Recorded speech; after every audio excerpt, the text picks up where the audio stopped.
Hello everyone, and welcome back to another video on the channel. So in today's video I'm going to be reviewing my 2024 Can Am Renegade 1000 XMR. So I've had this machine for a little over a year. I've got about only 21-ish hours on it, give or take. Not a ton of hours, but I will say that those hours are well spent. So there's some things that I do like about it, some things I don't like about it. I just kind of want to talk about it. From my perspective, I've owned every single Can-Am. The only ones I haven't owned is any G3s, but I've owned pretty much every other Can-Am. So I can say I'm pretty well experienced in the difference between like this and a 570 or a 450. And I'm going to go ahead and go over the mods and stuff I've done to it, and then I'll kind of get into my likes and dislikes. This is completely unscripted. So first things first, you can see up here we have the far mudding chasing halos. I really like these halos. I've only had like one set fail on one of my previous bikes, but I've never really had any issues otherwise. And now I think that was also a wiring issue, if I'm being completely honest. We also have the Wild Boar Rad Relocate Kit. Now I will say, kind of chipping, kind of falling apart. This was my fault right here. That has nothing to do with the actual bumper. And I believe it's bent back on this side because I did hit a tree, so I'm gonna have to try to see if I can bend this back. But it didn't snap, which is pretty impressive, but it is coming loose up here up top, so I gotta tighten that back down again. Quality wise, it's okay, could definitely be better, but other than that, it works pretty good. It's pretty functional. I've never had the machine overheat, and honestly they did a lot better on the newer generation ones with how they run the coolant lines. They definitely give you a lot more to work with, and I really appreciate that. You can see that we're running the 32-inch Tarachi Aztec XL tires. As of right now, this is my personal favorite tire. I absolutely love these things. They've gotten a lot better since I put them on beadlocks. They pull really, really well, and still to this day, I have not gotten this machine stuck at all. To the point where I've used this winch so little, actually the cable snap out on the previous ride, and I just never use it. Like, I've never had to actually use it to pull the machine out. I pulled other people out, but not it. This does have a tune. It is a custom DynoJet tune. Basically just raise the rev limiter, raise the fan temperature, stuff like that. Redid some of the fueling, stuff like that, whatever. We do have a pull cord. This is just a cheap one off of Amazon. I'm just gonna be honest here. Works perfectly fine. Never really had an issue with it. This D-ring's a little big. I'm probably gonna get a smaller D-ring, so that way I can kind of fit it kind of in here, so it's not rubbing against the differential too bad.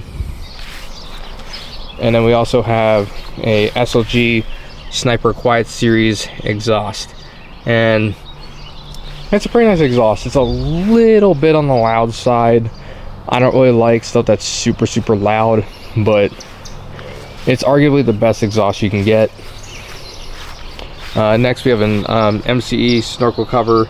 This literally is just a keeps the mud out of here. The stock mesh cover, I don't like it because I've had to get clogged once, and then it's just not able to cool itself at all.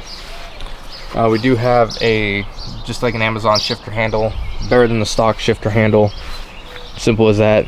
And then we're running a CV Tech primary tuned by Russell Coker.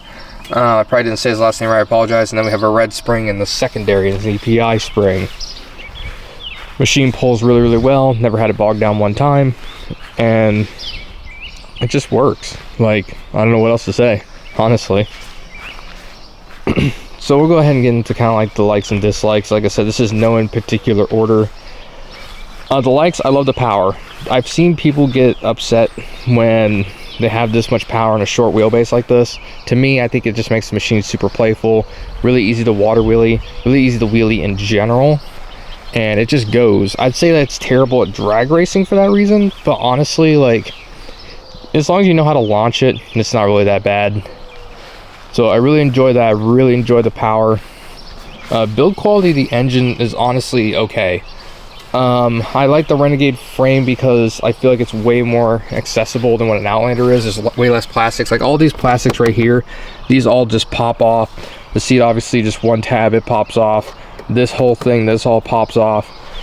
And you have access to quite a bit of things. I mean, even the horn just kind of pops off. You do have like a couple of plastic rivets, but as long as you have a rivet puller, which if you're buying a machine like this, you probably should have one already. It's not really that bad. Disc brakes work pretty good. I haven't really had any problems with them. In previous Can-Ams, for whatever reason, the brakes wear out really, really quickly. Now, I know I said I had 20 hours on the machine, but I've had one that only ran for like 10 hours or so, and the brakes were gone. Whereas on this one, I mean, they're doing pretty good. Like, they're more than halfway, which is impressive.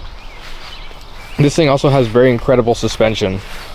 I'm very surprised at this because when they say you have to ride a Can-Am hard to get the most out of the suspension, they're not lying.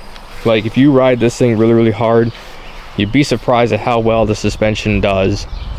Like, it does absolutely amazing. It just floats over stuff. And this is coming off a dirt bike, which is maybe not the best comparison. But even if you compare it to like a Honda or anything else, the thing just floats over everything. You can bottom them out, sure, but you have to kind of really go out of your way to do it. But another thing to remember is that I'm only like 130 pounds, so the machine doesn't really realize that I'm on it. But it just floats so good. Much better than you think it would. So those are kind of like all the positives about it. I also like the gauge. The gauge is pretty nice. I could say overall design, but that's more of a you know, perspective type of thing. So, because everyone has their own different views on that.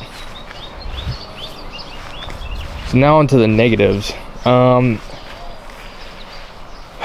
Okay, so where do I start? Number one, I'm trying to word this in kind of a way that where like it makes sense. The overall design of the Renegade, I like it, but there's some flaws here. So it doesn't have a back rack, which is just really, really weird. And it also doesn't have a 2-inch hitch receiver stock, which is really weird. I think that those things should come just stock with it. I don't know why it doesn't come with those. Another thing is the rad relocate kit. That's not stock. This is an aftermarket, like I said. The radiator is actually stock down here. Now, I don't understand why Can-Am does that. I just don't. It doesn't make any sense. Because if you ride, if you ride it like that, more than likely you're gonna have overheating issues, like a lot of overheating issues, and it's pretty annoying. And I don't like that at all. So anyone who buys a Renegade, make sure that you get your rad out of there. Another thing, weird design issue. Well, not design issue, just weird. Is you turn it too hard, you do hit the horn with the handguards. That's just kind of a weird, quirky thing. A lot of stuff is just kind of like weird. Another thing is tie down points. This one is nitpicky. So in the front, there's really nowhere to tie it down at. I mean, yeah, you could tie it to the bumper, sure, and no one really cares, and all this stuff is fine. But I think that the design of the front skid plate and stuff like that's a little bit weird. They probably should open those up just a little bit more, give you some better tie down points. I'm very, very strict on that. But one thing you can also do to keep in mind of that is this metal. So you could potentially, use your floorboards as a tie down point, which I've done before, and it works really, really well. Overall, honestly, I really, really like this machine. If I had to rate it out of 10, sorry about the dogs. If I had to rate it like, a 0 to 10, I'd say it's about like a 8.9 to a 9. The reason I rate it like that is because I do not believe this is a machine that should be ridden by anyone who's not experienced. If you're just getting into ATVs, stuff like that, or you just want to get your first machine, do not get a 1000. Don't do that. It has way too much power for you. And I think that you should definitely start off in like a 450 maybe, or 350, something like that, and then just progressively move your way up. Because another thing you have to remember is that this machine is over 1,000 pounds. Like, it is very, very heavy, and it's just a large beast of a machine. It doesn't look that big and doesn't feel that big when you sit on it compared to an Outlander or even a G3, but you have to remember it's over 90 horsepower. It's at 91 horsepower stock. Like, most people are not going to be able to handle that much power. So that's just kind of one of the things you want to keep in mind about it. But other than that, for the experienced rider, this thing is just absolutely a beast. It's absolutely amazing. I haven't had any real mechanical issues that have been caused by the machine, because every issues I've had has been caused by me, if I'm being completely honest.